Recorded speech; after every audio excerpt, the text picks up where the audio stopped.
Okay, this is a very convicting one for me as well, because when I was writing Brave Boundaries, I was looking at really what I wanted to say, what I wanted to express the most. And one of the things that I wanted to get across was, does your calendar reflect what's in your heart? And when I wrote those words, I was like, oh gosh, I don't know if I can write this because I don't know if mine does. So I'm being very transparent here when I say this is a constant struggle for me. And yet it's something that I want to have. I want to have those words down. I want to have this video out there. I want to be thinking and putting this out there because I want to be constantly thinking about it. We can say, this is what matters to me. You know, it's my family. It's spending time on taking a trip every year with my family, or it's being healthy, or I really value my spirituality, or I really value my marriage, or I really value teaching at work, or whatever it is that you say you value. I want to ask you a question. Does your calendar reflect that? Hard, isn't it? That's a hard question to ask yourself. And that's what I talk about in the book. And that's why I believe Brave Boundaries are so important, because it takes courage, because it actually takes courage to have your calendar reflect what's in your heart.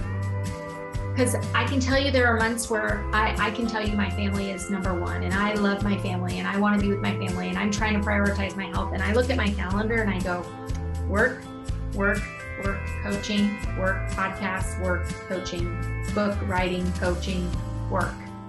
And if you looked at my calendar, you would think working and making money was the most important thing to me. And that is not what's in my heart.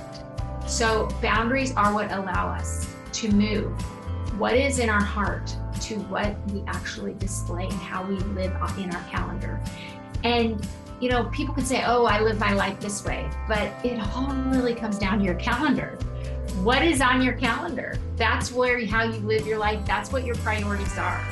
You know, no one says, oh gosh, you know, she loved her exercise. She just loved it. She never did it, but she loved it. No, they would never say that about someone who never exercised, right?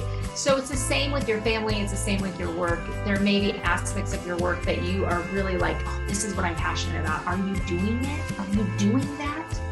So that's where boundaries come in, because if we don't put boundaries about the parts of our life that will just consume us, work, our email, our inbox, our phone, social media, all these things, we will not actually be able to live our priorities and what is in our heart. So I hope that this message was encouraging to you. I'm sure it was. If it was convicting, it's so convicting to me. I'm not trying to be judgmental. I'm just trying to encourage you to think about, does your calendar reflect what's in your heart? I think that's a really important question. If you love this video, give me a like, give me a subscribe. Make sure you go to becomebraveenough.com and become a subscriber.